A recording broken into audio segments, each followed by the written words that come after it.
السلام علیکم سامعین، 6 رمضان المبارک اور 17 مارچ ہے۔ خبر کا عنوان ہے CAA کا معاملہ سپریم کورٹ پہنچا، سنوائی 19 مارچ کو ہوگی۔ CAA کے تعلق سے یعنی شہریت ترمیمی قانون کے تعلق سے آج کے روزنامہ انقلاب میں تفصیلی خبر چھپی ہے، میں اس کا خلاصہ پڑھ کر سنائی دیتا ہوں۔ متنازع شہریت ترمیمی قانون کے نفاذ کے خلاف ملک میں کئی جگہوں پر احتجاج اور اس کی شدید مخالفت ہو رہی ہے۔ اس دوران کیرالہ سرکار نے سپریم کورٹ سے رجوع کر کے اس قانون پر روک لگانے کی مانگ کی ہے۔ دھیان رہے کہ کیرالہ ان ریاستوں میں سے ایک ہے جس نے شہریت ترمیمی قانون کو نافذ نہ کرنے کا اعلان کیا ہے۔ اسی طرح مغربی بنگال اور تمل ناڈو کی سرکاروں نے بھی اعلان کیا ہے کہ وہ اپنی ریاستوں میں اس قانون کو لاگو نہیں ہونے دیں گے۔ کیوں؟ اس لیے کہ یہ بھید بھاؤ والا قانون ہے۔ کیرالہ کے وزیر اعلیٰ کے دفتر سے جاری بیان میں اس بات کا اعادہ کیا گیا کہ حکومت اپنی ریاست میں شہریت ترمیمی قانون کا نفاذ نہیں کرے گی، یعنی CAA کو لاگو نہیں کرے گی۔ بیان میں آگے کہا گیا کہ ریاست نے آئین کے آرٹیکل 131 کے تحت پہلے ہی مقدمہ دائر کر رکھا ہے اور حکومت مرکز کے ذریعے شہریت ترمیمی قانون کے لاگو ہونے کے بعد مزید قانونی چارہ جوئی کے لیے تیار ہے۔ اسی طرح مجلس اتحاد المسلمین کے چیف جناب اسد الدین اویسی صاحب نے بھی اس قانون کو سپریم کورٹ میں چیلنج کیا ہے۔ اویسی کی ریٹ میں کہا گیا ہے کہ اس قانون پر اس وقت تک روک لگائی جائے جب تک کہ شہریت ترمیمی قانون کے خلاف سپریم کورٹ میں زیر التوا درخواستوں پر کوئی فیصلہ نہیں آ جاتا۔ ریٹ میں یہ بھی درخواست کی گئی کہ عدالت یہ حکم جاری کرے کہ CAA کے تحت شہریت حاصل کرنے والی کسی بھی درخواست پر غور یا کارروائی نہیں کرے گی۔ درخواست میں دلیل دی گئی کہ یہ طے شدہ قانون ہے اور عدالت عظمیٰ کو یہ اختیار حاصل ہے کہ وہ کسی قانون کے آئین کے مطابق ہونے پر حتمی یعنی آخری فیصلہ آنے سے پہلے اس پر عمل درآمد کو روک دے۔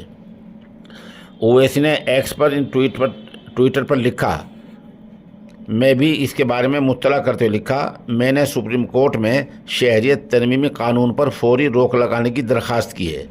درخواست ایڈوکیٹ نظام پاشا نے دائر کی، انشاءاللہ مثبت نتائج کی امید ہے۔ CAA NCR اور NPR کو روکنے کے لیے ہر آئینی اور جمہوری عمل کا استعمال کیا جانا چاہیے۔ دھیان رہے کہ سپریم کورٹ نے 19 مارچ کو ان درخواستوں پر سماعت کرنے پر سنوائی پر اتفاق کر لیا ہے، جس میں مرکز کے ذریعے شہریت ترمیمی قانون 2024 پر روک لگانے کی مانگ کی گئی ہے۔ انڈین یونین مسلم لیگ اور دیگر درخواست گزاروں نے بھی اس کے لاگو ہونے پر روک لگانے کی مانگ کی ہے۔ IUML کی درخواست میں عدالت سے اس بات کو یقینی بنانے کی مانگ کی گئی کہ درخواستوں پر فیصلے تک مسلمانوں کے خلاف کوئی زور زبردستی کی کارروائی نہ کی جائے۔ قابل ذکر ہے کہ مرکز کے ذریعے متنازع شہریت ترمیمی قانون میں ہندو، سکھ، جین، بودھ، عیسائی اور پارسی کو شامل کیا گیا ہے، تاہم اس میں مسلمانوں کو باہر نکال دیا گیا ہے۔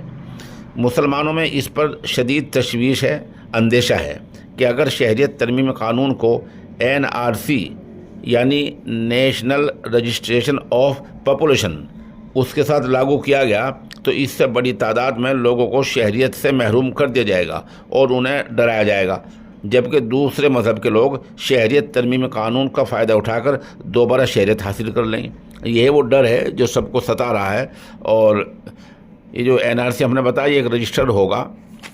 سرکار نے پہلے اعلان کیا تھا لیکن سرکار اس کو لاگو نہیں کر پائی ہے، جس کا مطلب یہ ہے کہ ایک رجسٹر ہوگا جس میں ہندوستان کی پوری آبادی کا رجسٹریشن ہوگا۔ خدشہ اس لیے ہے کہ سرکار نے بھی لوگوں کو کوئی موقع نہیں دیا ہے۔ سرکار نے صاف صاف یہ بھی نہیں بتایا کہ کسی بھی آدمی کے ہندوستانی شہری ہونے کا ثبوت کس چیز سے ملتا ہے، کیا چیز ایسی ہے جس سے کوئی ہندوستانی یہ کہہ سکے کہ میں ہندوستانی ہوں، کیونکہ سرکار نے جو بڑے پیمانے پر آدھار کارڈ جاری کیے ہیں تو آدھار کارڈ میں اب یہ لکھا آنے لگا کہ یہ ناگرکتا شہریت کا ثبوت نہیں ہے، بس یہ ایک پہچان ہے۔ اس سے پہلے آسام میں بہت سی جگہ ووٹر لسٹ میں جو نام ہیں اور جو آئی ڈی اور جو ووٹر کارڈ ہوتا ہے اس کو شہریت کی پہچان، شہریت ناگرکتا نہیں مانا گیا۔ تو سوال یہ حکومت یہ واضح کیوں نہیں کر رہی ہے کہ آخر آپ یہ کیوں نہیں بتا رہے ہیں کہ کسی ہندوستانی کے شہری ہونے کا، ہندوستانی ہونے کا ثبوت کیا ہے؟